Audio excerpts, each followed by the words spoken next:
So the documentary you're about to watch is just my opinion, and it's just history. My history teacher once said, we every day we make history. So in the news, you see that there's history. There's some news clips in this documentary throughout the documentary, and some history clips. All of it is just history. All of it's history. So hopefully you enjoy this documentary. Just and yeah, just enjoy. Yeah, peace out.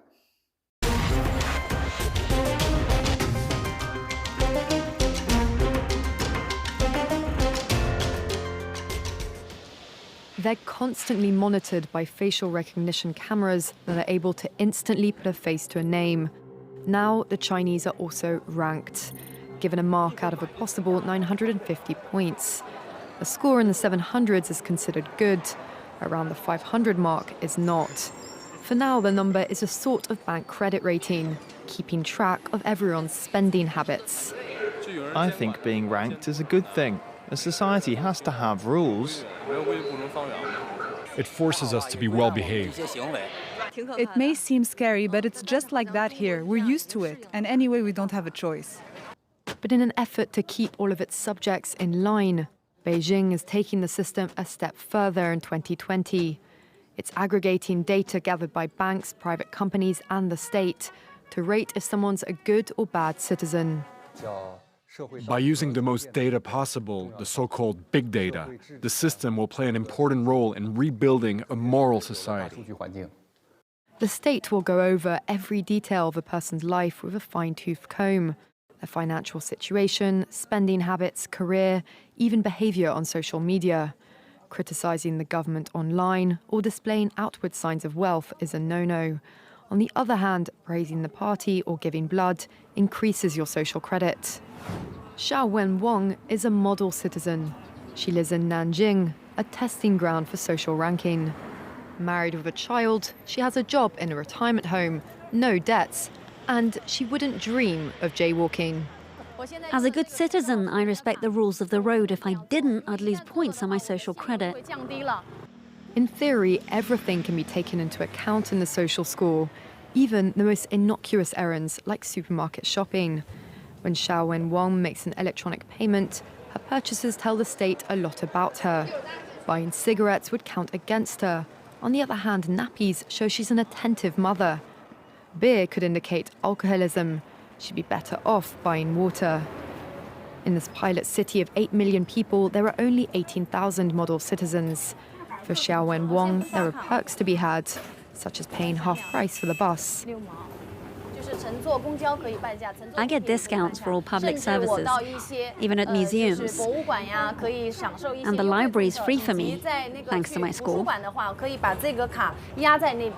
A good score brings benefits, but people with low scores lose rights. The cinema names and shames people considered untrustworthy, plastering their details, even their addresses, across big screens. It's a matter of principle. Those people have to be condemned. Those people aren't honest, so they have to pay the price. It's only right to pay your debts. You have to blacklist those that don't. The Supreme Court has created a blacklist for so-called bad citizens, those whose ratings have dropped to zero. On it are companies, but also 23 million people to date. Among them is this journalist Liu Hu. He got a little too close to uncovering corruption among high-profile party members. After being sued for defamation by the subject of a story he'd written, he was blacklisted. But he only realized when he tried to buy a train ticket and was told he was banned from traveling. That tells me I'm still on the blacklist. Punished because he's been branded untrustworthy by the state. Once you're blacklisted, you can no longer get a bank loan, start a business, buy an apartment, or even send your children to a private school.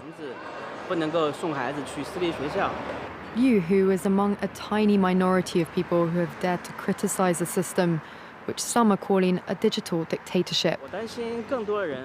I worry, because I think many people like me will be deprived of individual freedoms, and all of us will live with restrictions of one kind or another.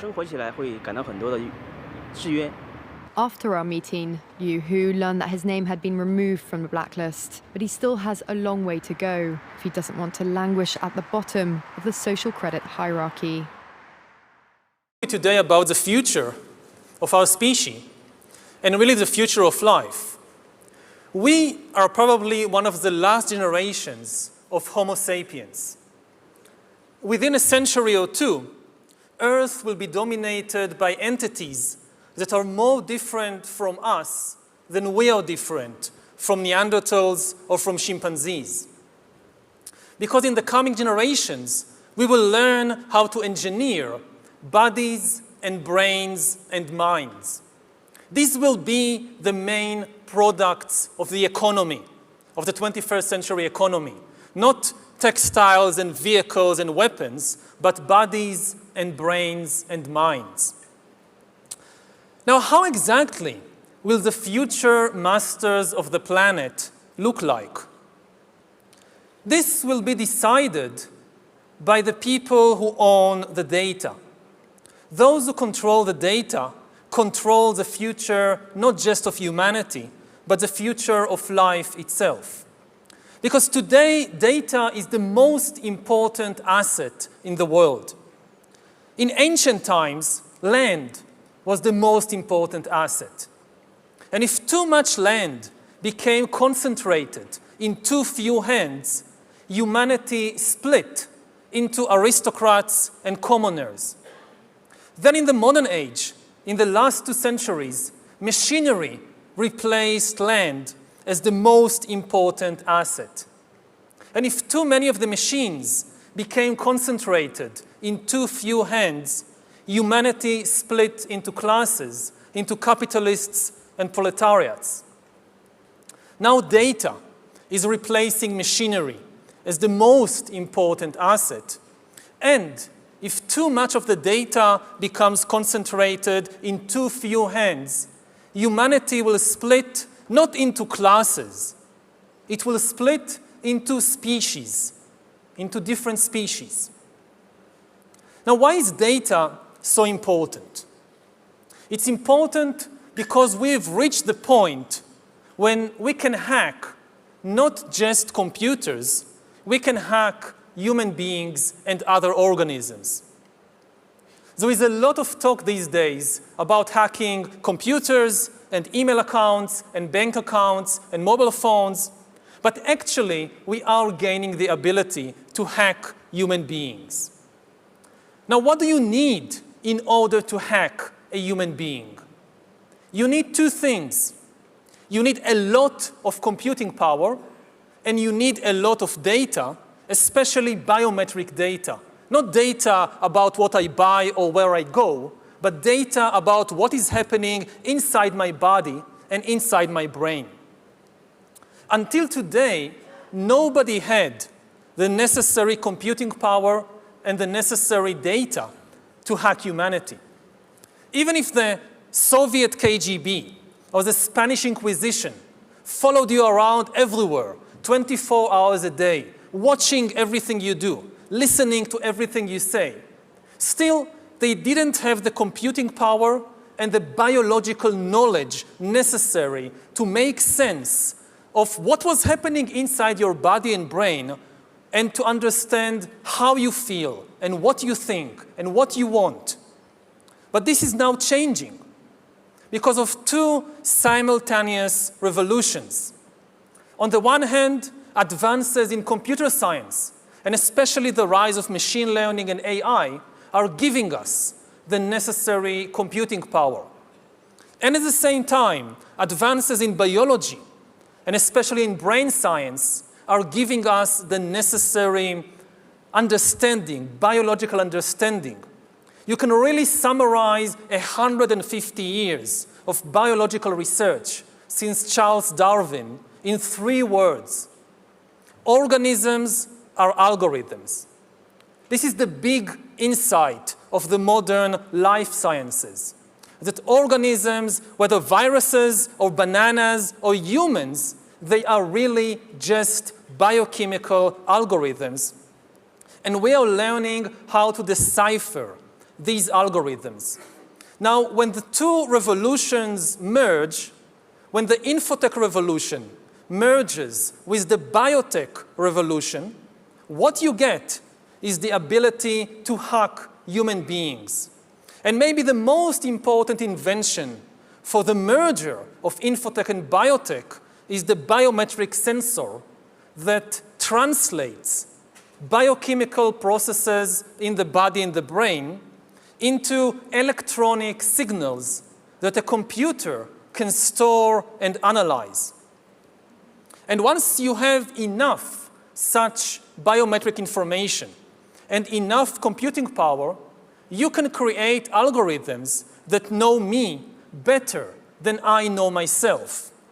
And humans really don't know themselves very well. This is why algorithms have a real chance of getting to know ourselves better. We don't really know ourselves. To give an example, when I was 21, I finally realized that I was gay after living for several years in denial.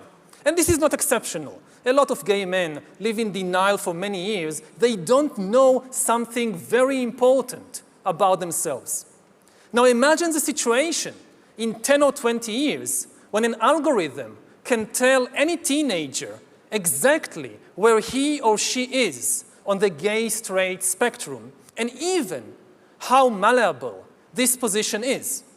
The algorithm tracks your eye movements, your blood pressure, your brain activity, and tells you who you are. Now, maybe you personally wouldn't like to make use of such an algorithm, but maybe you find yourself in some boring birthday party of somebody from your class at school, and one of your friends has this wonderful idea that I've just heard about this cool new algorithm that tells you your sexual orientation, and wouldn't it be a lot of fun if everybody just takes turns testing themselves on this algorithm as everybody else is watching and commenting? What would you do? Would you just walk away? And even if you walk away, and even if you keep hiding from your classmates or from yourself, you will not be able to hide from Amazon and Alibaba and the secret police. As you surf the internet, as you watch videos or check your social feed, the algorithms will be monitoring your eye movements, your blood pressure, your brain activity, and they will know. They could tell Coca-Cola that if you want to sell this person some fuzzy, sugary drink, don't use the advertisement with the shirtless girl. Use the advertisement with the shirtless guy. You wouldn't even know that this was happening, but they will know, and this information will be worth billions. Once we have algorithms that can understand me better than I understand myself, they could predict my desires, manipulate my emotions, and even take decisions on my behalf. And if we are not careful, the outcome might be the rise of digital dictatorships. In the 20th century, democracy generally outperformed dictatorship because democracy was better at processing data and making decisions. We are used to thinking about democracy and dictatorship in ethical or political terms, but actually, these are two different methods to process information. Democracy processes information in a distributed way. It distributes the information and the power to make decisions between many institutions and individuals. Dictatorship, on the other hand, concentrates all the information and power in one place. Now, given the technological conditions of the 20th century, distributed data processing worked better than centralized data processing, which is one of the main reasons why democracy outperformed dictatorship and why, for example, the US economy outperformed the Soviet economy.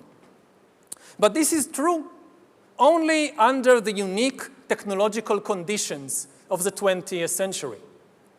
In the 21st century, new technological revolutions, especially AI and machine learning, might swing the pendulum in the opposite direction. They might make centralized data processing far more efficient than distributed data processing.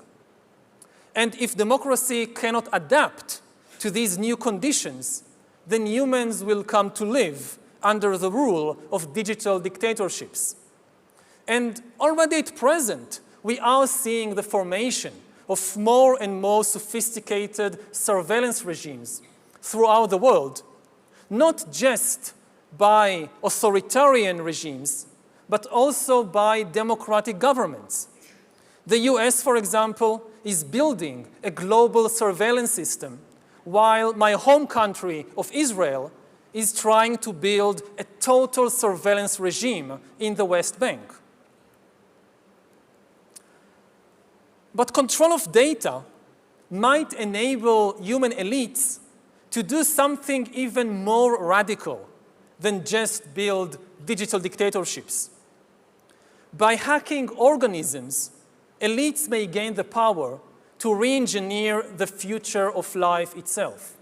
Because once you can hack something, you can usually also engineer it. And if indeed we succeed in hacking and engineering life, this will be not just the greatest revolution in the history of humanity. This will be the greatest revolution in biology since the very beginning of life 4 billion years ago.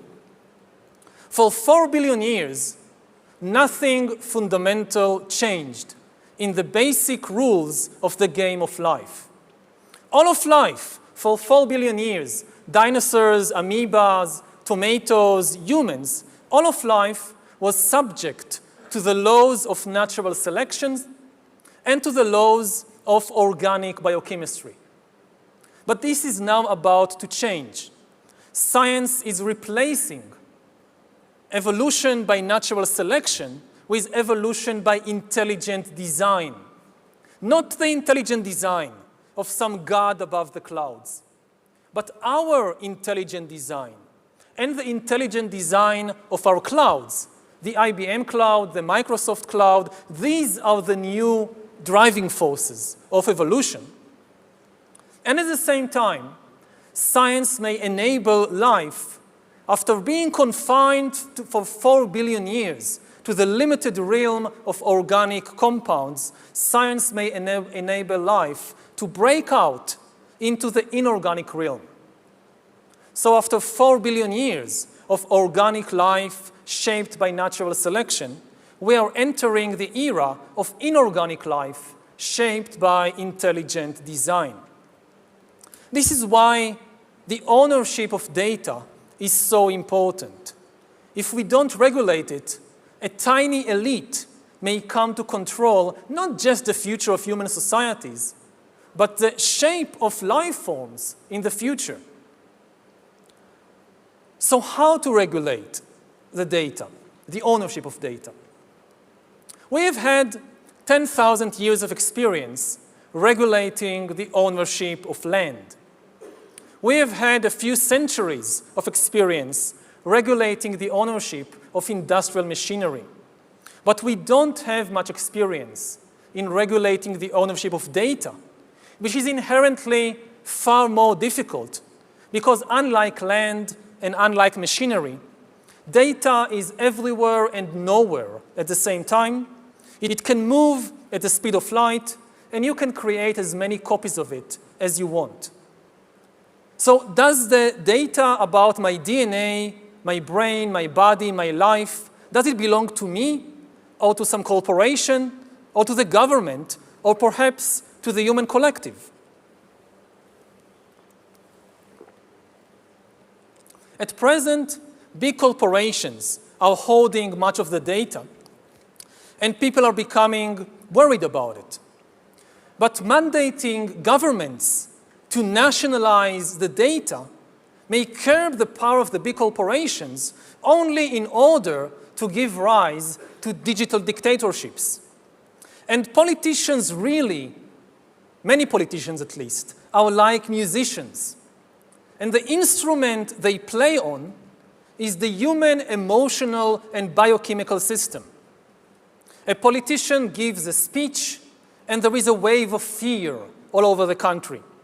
A politician tweets, and there is an explosion of anger and hatred. Now, I don't think we should give these musicians most sophisticated instruments to play on. And I certainly don't think they are ready to be entrusted with the future of life in the universe, especially as many politicians and governments seem incapable of producing meaningful visions for the future, and instead, what they sell the public are nostalgic fantasies about going back to the past. And as a historian, I can tell you two things about the past. First of all, it wasn't fun. You wouldn't like to really go back there. And secondly, it's not coming back. So nostalgic fantasies really are not a solution. So who should own the data? I frankly don't know. I think the discussion has just begun. Most people, when they hear the talk about regulating data, they think about privacy, about shopping, about companies, corporations that know where I go and what I buy. But this is just the tip of the iceberg. There are much more important things at stake. So the discussion has hardly begun, and we cannot expect instant answers. We had better call upon our scientists, our philosophers, our lawyers, and even our poets, or especially our poets, to turn their attention to this big question. How do you regulate the ownership of data? The future, not just of humanity, but the future of life itself may depend on the answer to this question. Thank you.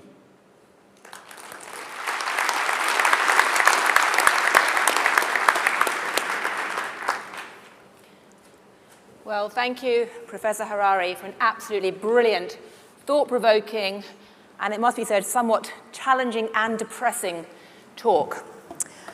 I must say, I'm quite starstruck sitting here, listening to that stream of ideas.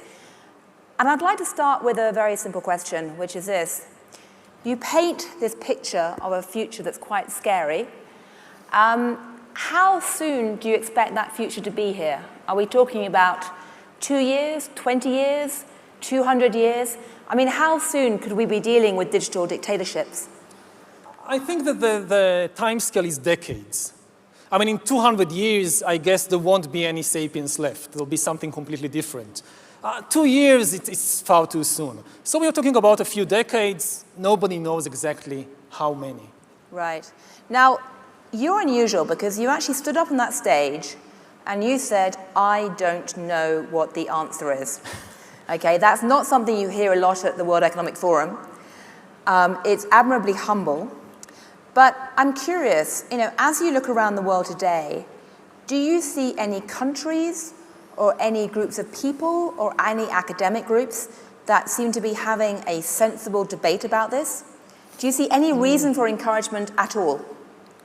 Well, I think the world is divided into a very, very small group of people and institutions who understand what is happening and what is at stake, and the vast majority, not just of ordinary people, but even of politicians and business people who are not really, yes, they hear about data, data protection, there are cyber attacks, somebody might steal my identity or my bank account details, but that, as I said, it's just the tip of the iceberg. I think that my guess, I don't know, but I guess that some of the big corporations, like Google, like Facebook, the usual suspects, they understand what is at stake. I also think that some governments, especially the Chinese government, I think they understand what is at stake. I think certainly most humans have no idea. Right. Again, the thing is, just to make it clear, it's the biometric data is the key. When people think about data, they mostly think about where I go, what I buy. When they think about hacking, they think about computers. They talk about AI, about machine learning. They forget the other side of the equation, which is the life sciences, the brain sciences. The brain sciences are giving us access to hear. This is what we really try, What somebody is really trying to hack is this, not this. Right.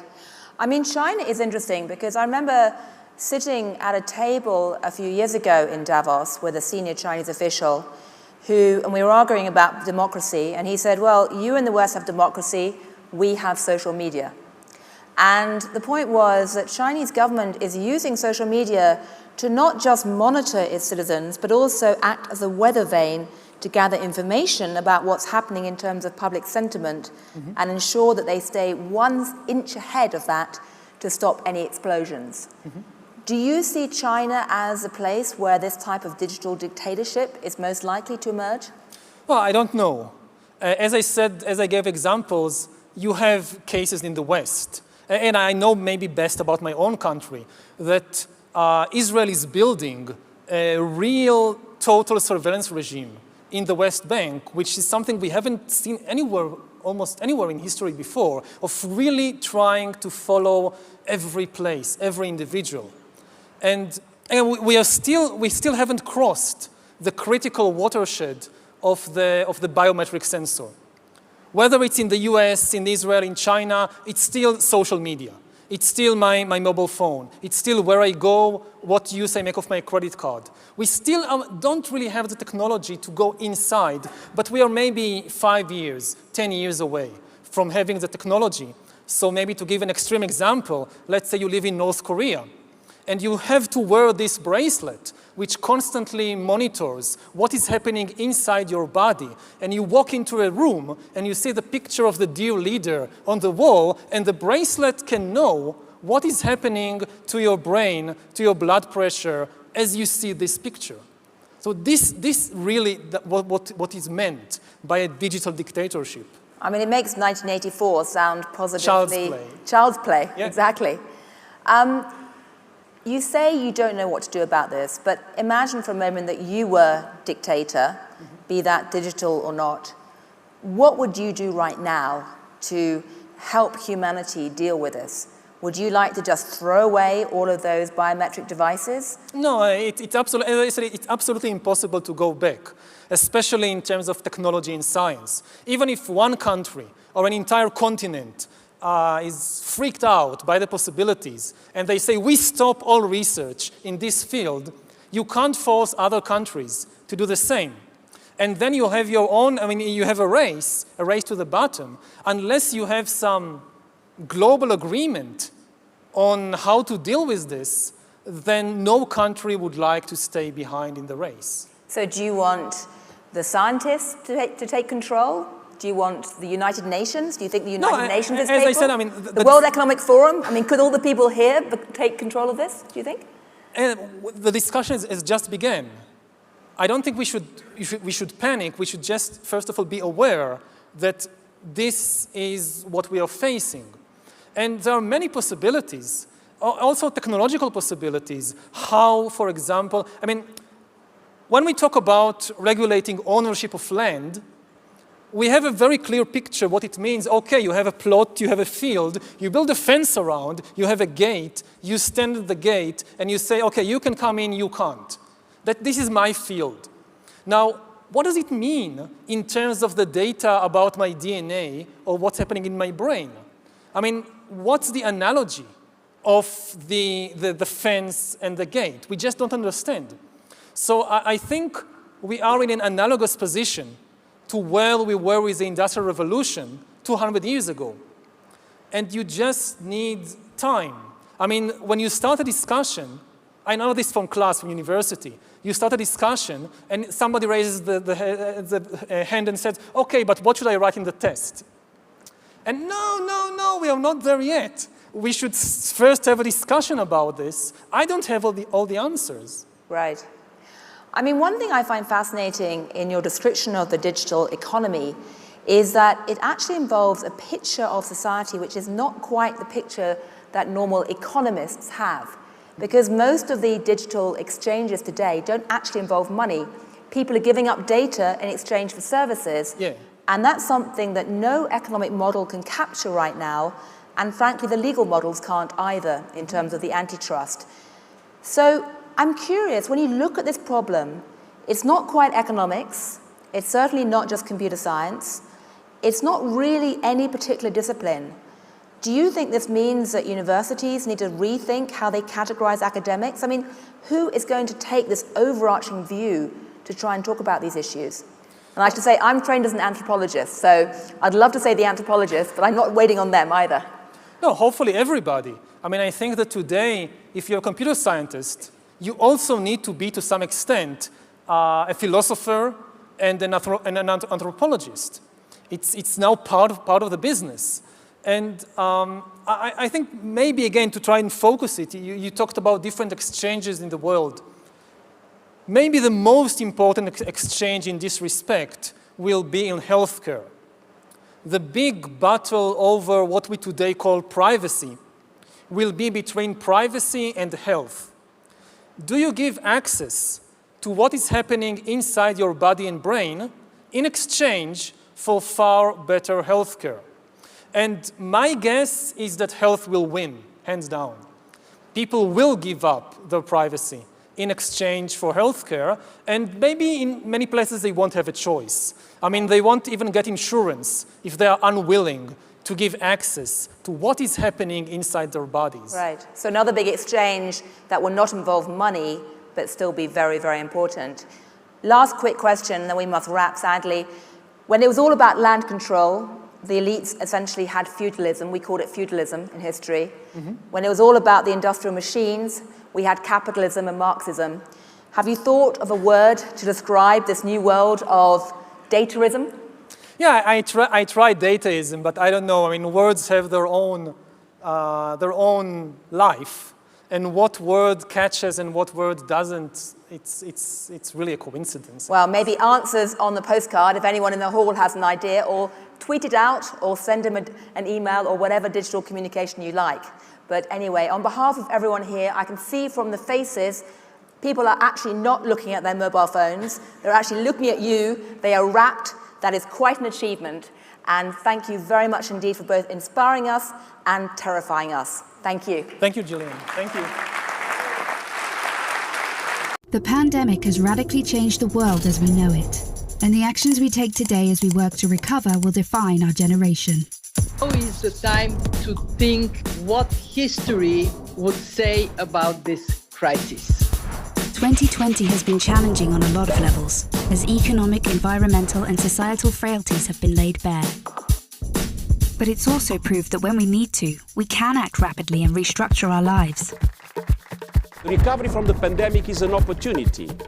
We can see rays of hope in the form of a vaccine, but there is no vaccine for the planet. Nature needs a bailout. You don't want to go back to the status quo that you had before simply because it was the status quo that got us here. With everything falling apart, we can reshape the world in ways we couldn't before. Ways that better address so many of the challenges we face. And that's why so many are calling for a great reset. A great reset? That sounds more like buzzword bingo masking some nefarious plan for world domination. Hands up, this kind of slogan hasn't gone down well. But all we really want to say is that we all have an opportunity to build a better world. And it's not surprising that people who've been disenfranchised by a broken system and pushed even further by the pandemic will suspect global leaders of conspiracy. But the world's not that simple. Every one of us has differing priorities, values, and ideas. That's part of why solutions are so hard to come by, and why we all need to be involved in the decision-making. Because whether it's politicians, CEOs, academics, activists, or you, we're all about getting people together, even those you may not like, to sit down at the table and develop solutions that work for all of us. But we need enormous trust between the private sector and the public sector for this to actually work. That trust is hard to come by. It's time for people to work together, listen to each other, and build this trust, so we can move towards a better world. And we really need one. Because while the pandemic affects us all, it's clear it affects some more than others. The first people who are hit are the people at the front, those who are vulnerable. It is those on the front line who take it first, and that is simply unacceptable. See, at the start of 2020, 1% of the world's population owned 44% of the wealth. And since the start of the pandemic, billionaires have increased theirs by more than 25%, whilst 150 million people fell back into extreme poverty. And with climate change set to dwarf the damage caused by the pandemic, the message from 2020 should be abundantly clear. Capitalism, as we know it, is dead. This obsession that we have had with maximizing profits for shareholders alone has led to incredible inequality and a planetary emergency. But no one can do this alone, and top-down approaches won't get us anywhere, because everything we've learned in our work has shown us that diverse voices lead to better results. And it's for these reasons that the forum talks about something called stakeholder capitalism, which would shift businesses away from just profit. Because if we want to change where the focus of our recovery will go, then we need a new dashboard for the new economy. And that needs to encompass people, planet, prosperity, and institutions. Giving people a real stake in the economy and putting well-being before growth. And that's all about getting the right people in the right place at the right time. We must rebuild our relationship with nature for the survival of the peoples and our planet. We have a window of time which is closing, and we need everybody who cares to get together and find solutions now. It's the people who have great ideas and who share them with others. They're the ones who are shaping the future. So if you want to be a part of the change, then tune in, turn on, and get involved. Follow the Davos Agenda, right here, online, on YouTube.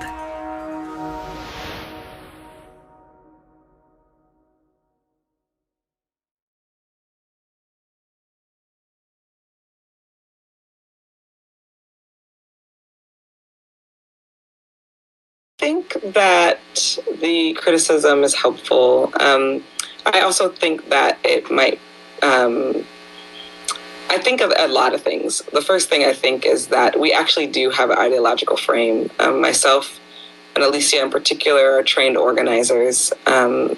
We are trained Marxists. We are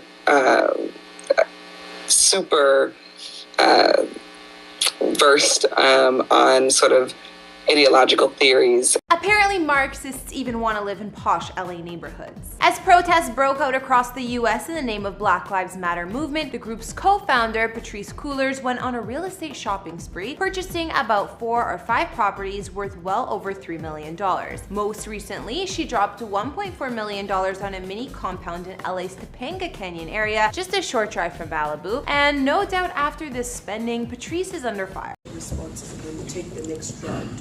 Okay, so can I respond to your submissions, because I wanted to directly respond. I was actually thinking about this coming here because I thought that it was going to be one of the coming questions. How do we even start to decolonize science? Because science is true because it is science, and you know, what can you do? And my response to that was, if I personally were committed to enforcing decolonization, science as a whole is a product of Western modernity, and the whole thing should be scratched off, especially in Africa. So if you want practical solutions to how to decolonize science, we'd have to restart science from, I don't know, an African perspective, from our perspective of how we've experienced science. For instance, I had a place. The whole thing should be scratched off, especially in Africa. So if you want practical solutions to how to decolonize science, we'd have to restart science from, I don't know, an African perspective, from our perspective of how we've experienced science. For instance, I had a place where, for all the science people, is there's a place in KZN, Mkabialingana, and they believe that through the magic, the black magic, you call it black magic, they call it witchcraft, others, that you are able to send a lightning to strike someone. So can you explain that scientifically? Because it is something that happens. You have a better... You're offensive. Police lives matter? You have the same sticker. We're just trying to do school. What? You guys have the same sticker of the other. But this is our space. We've got a Police Lives Matter sticker and we're getting kicked out. Can't do school. Nobody's kicking out. You just said we have to leave. No, I said... You're making the space uncomfortable. Uncomfortable.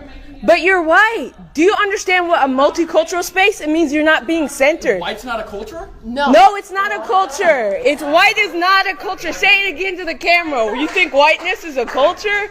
This is insane. So anyways, this is the violence that ASU does, and this is the type of people that they protect, okay? This white man thinks he can take up our space, and this is why we need a multicultural space, because they think they can get away with this shit. I'm gonna sit here the whole time, and you can find somebody to kick me out. That's cool. We We're will. not kicking you out. We're asking you to leave if you have any consideration for people of color and or marginalized. So clearly don't. That I can go? Yeah, the whole rest of the campus, the second floor, the first floor, the whole MU, every single part of the campus centers you. This is the only space that you're not centered, and you're still trying to center yourself, which is peak white cis male bullshit. You're not. You are racist. Your sticker is racist because police, that's a job. You can choose to be a police. I don't choose to be black. Okay? No, you can choose to be a cop. You can choose to kill people with a badge, and you're protecting that shit, which means that you're racist. I'm sorry. I wasn't trying to defend you guys. I know, but this offends us automatically because these people kill people like me and like us, right? So you're promoting our murderers. So please just don't do that. Thank you. Thank you. So why should that bother you? Because, do you understand that Police Lives Matter was in response to Black Lives Matter? I pay the same fucking tuition as you. Yep. Hold on, but yeah, that's fine, and you have everywhere. You have. I'm working 60 hours a week while going to school because my parents don't just give me money. It doesn't matter. Okay, it doesn't matter. You have the second floor. My skin doesn't matter. Who are you? I don't care about what color your skin is. You can get out of here if you're going to be yelling at people because This is they're our space. This is our space.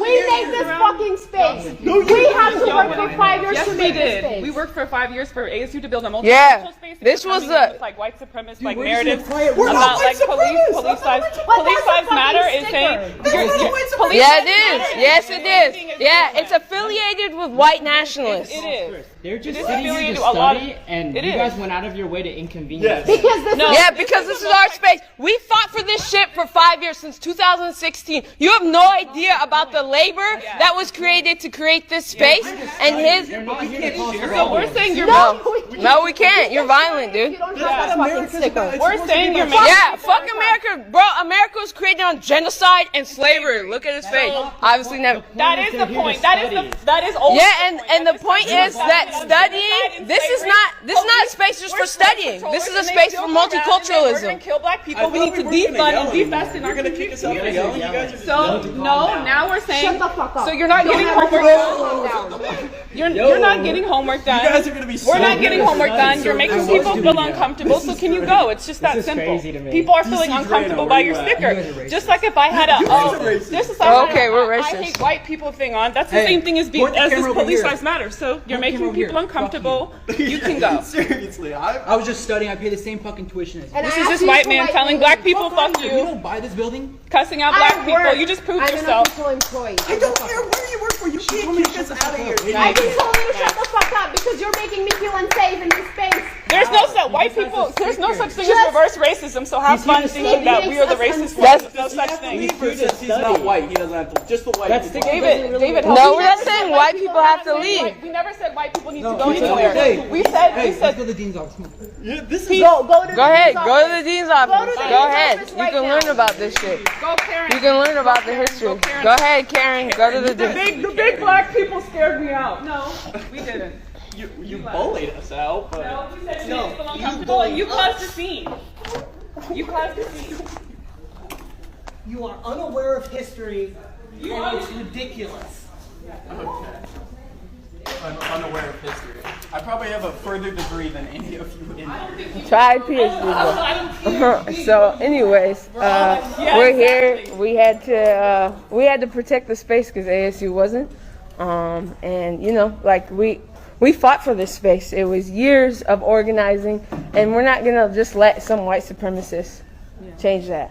So, anyways, that's why we're here. Yeah, they're gonna make a scene and go talk to their Karens and all of that. But you know, it's important to recognize why we have to do that and what a multicultural space means. Because multiculturalism doesn't mean that, oh, we all come together and hold hands. It means that you provide space and you protect the most marginalized And shit like that makes this space uncomfortable. He threatened us that he will go to the dean. We'll see what he'll say to the dean. And we'll see how the dean reacts to this. And now we'll see who ASU prioritizes. Students of color in our only fucking room in this campus are white, cis men who are threatening black students by saying police lives matter.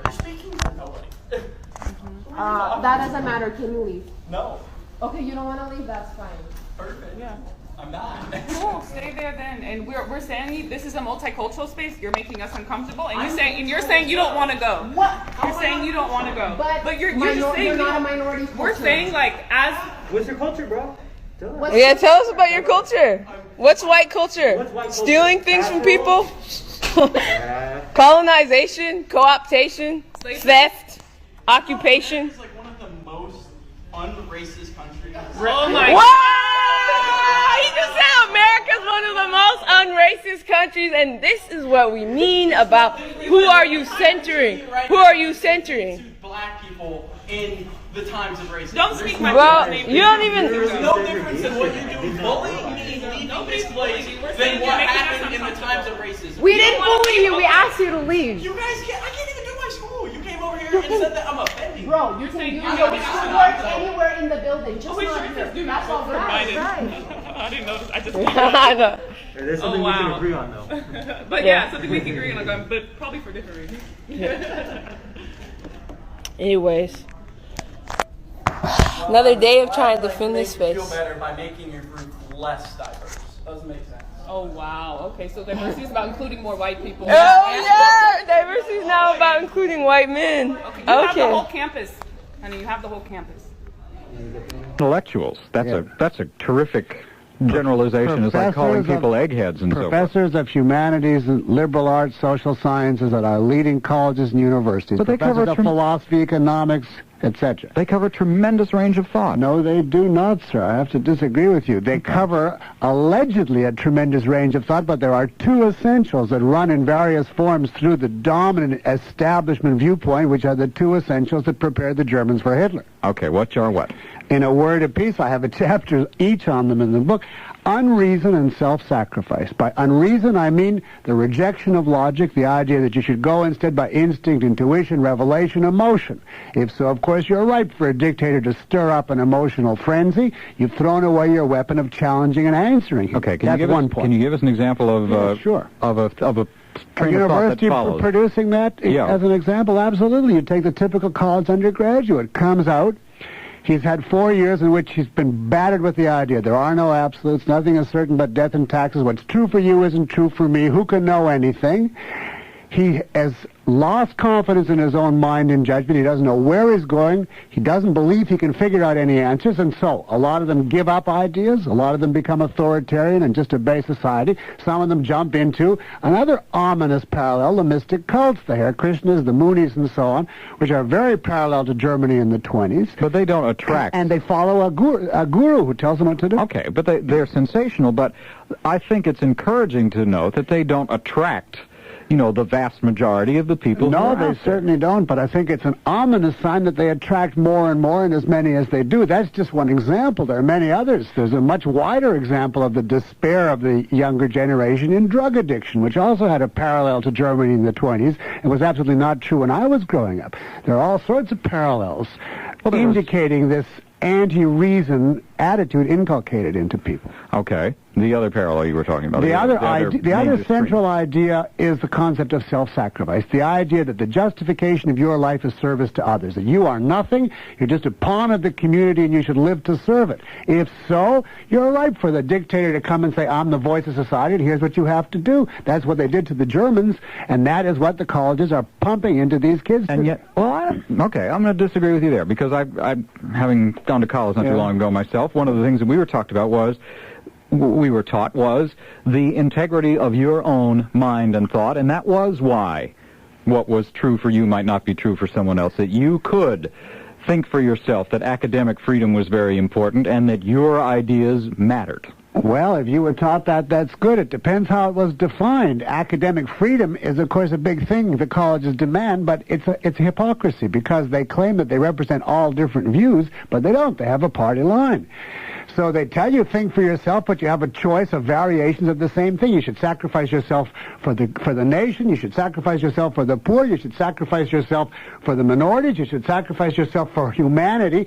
There's all many different schools, but the common denominator is you should sacrifice yourself, for instance. All right, but the idea is that if we are a society of individuals, okay, that what will eventually, let me back up a minute. If you're not exactly sacrificing yourself for someone, but I think that the reason that we work for improvement in, say, a lot of the poor or the minorities or anybody else is that eventually it'll help all of us.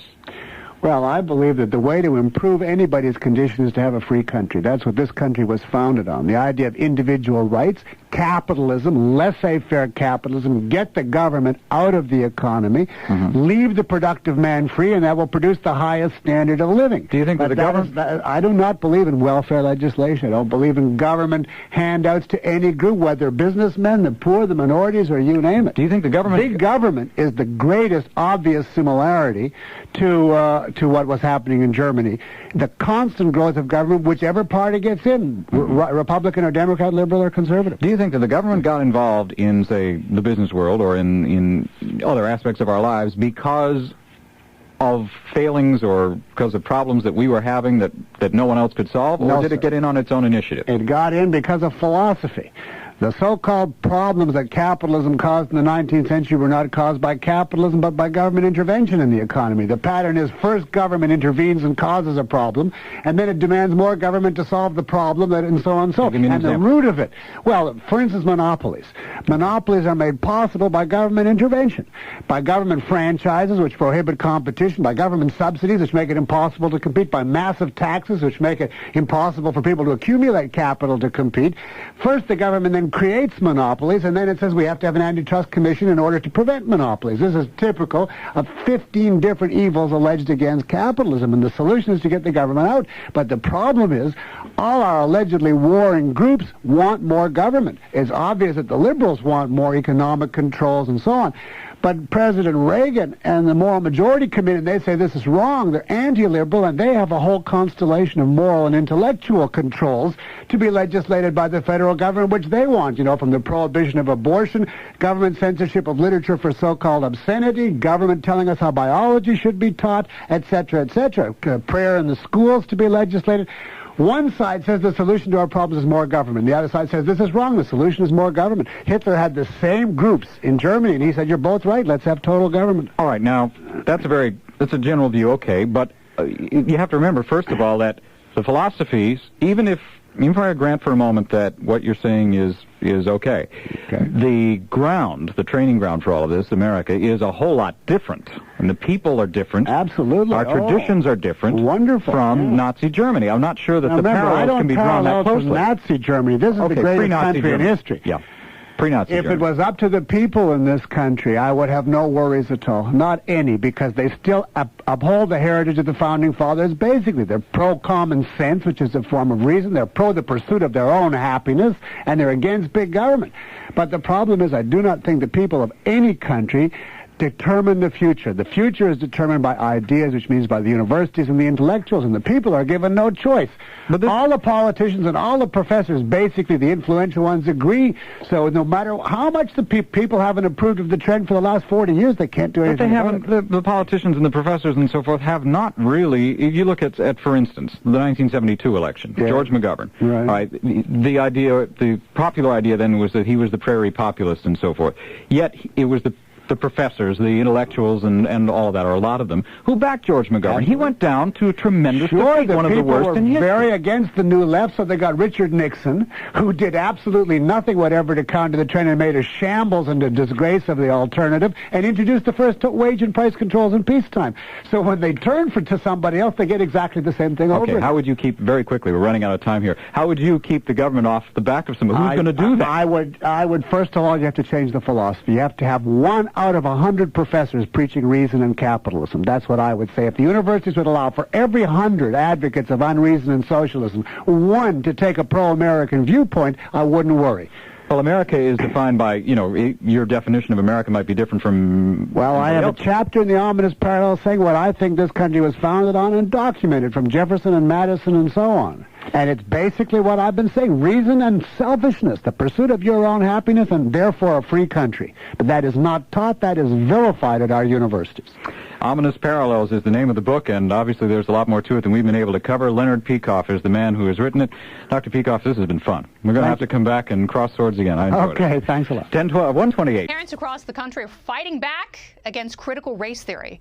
Loudoun County, Virginia, becoming one of the epicenters of this battle, with moms and dads speaking out at school board meetings this week.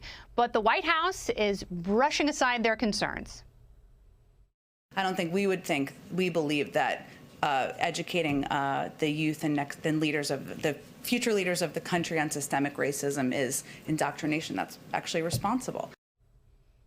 So, Martha, if it's not indoctrination, why is there so much disagreement about this? And why is there so much passionate pushback from parents of all races?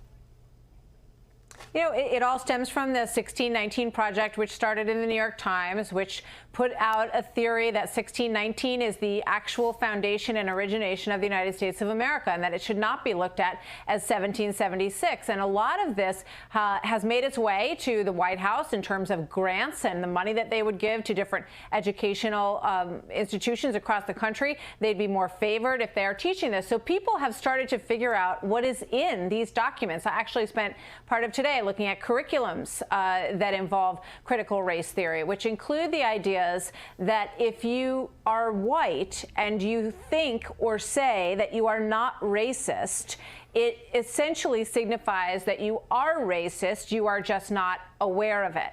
And, we look at what happened to Sharon Osbourne, right? And that was the classic dressing down that she got. She said, I'm not a racist, I've never been a racist. And they said, well, it's just that you don't realize that you are. So the more that people start to understand this, and it doesn't matter if they're black or white, as we have seen in these school board meetings, they start to intrinsically know that there is actually something wrong with this, and that they don't want the future leadership of the country to be taught that we are a racist country. So that's what they're teaching them, Jesse, and it amounts to propaganda. The problem is... No longer say ladies and gentlemen, boys and girls. We've provided training for all of our cast members in relationship to that. So now they know it's hello everyone or hello friends. We are in the process of changing over those recorded messages, and so many of you are probably familiar when we brought the fireworks back to the Magic Kingdom. We no longer say ladies and gentlemen, boys and girls, we say dreamers of all ages. I'm here as a mother of two queer children, actually, one transgender child and one pansexual child, and also as a leader. Many LGBTQIA characters in our stories, and yet we don't have enough leads and narratives in which gay characters just get to be characters. On my little pocket of Proud Family, Disney TVA, the showrunners were super welcoming. Meredith Roberts and our leadership over there has been so welcoming to my not at all secret gay agenda. And so I feel like I felt like it was, maybe it was that way in the past, but I guess something must have happened in the last, they're turning it around. They're going hard. Let's have these two characters kiss. Let's in the background. I was just wherever I could, just basically adding queerness to if you see anything queer in the show, I'm Proud Family. But I just was no one would stop me, and no one was trying to stop me. We're also reacting from the reality that when they can erase you, when they can criminalize your existence, when they can demonize who you are, the next step is to criminalize you and take your kids. And we're already seeing that in Texas. So the slippery slope between these ugly messages, emanating from legislative leaders in our state, and then amplified by our governor, whose spokesperson immediately began calling everyone who opposed this bill groomers, AKA pedophiles. Yeah, I've had the privilege of working with the Moon Girl team for the last 2 years, and they've been really open to exploring queer stories. And so I put together like a tracker of our background characters to make sure that we have like the full breadth of expression. And we got into a very similar conversation, Carrie, of like, oh, all of our like gender nonconforming characters are in the background. Well, get a load of this.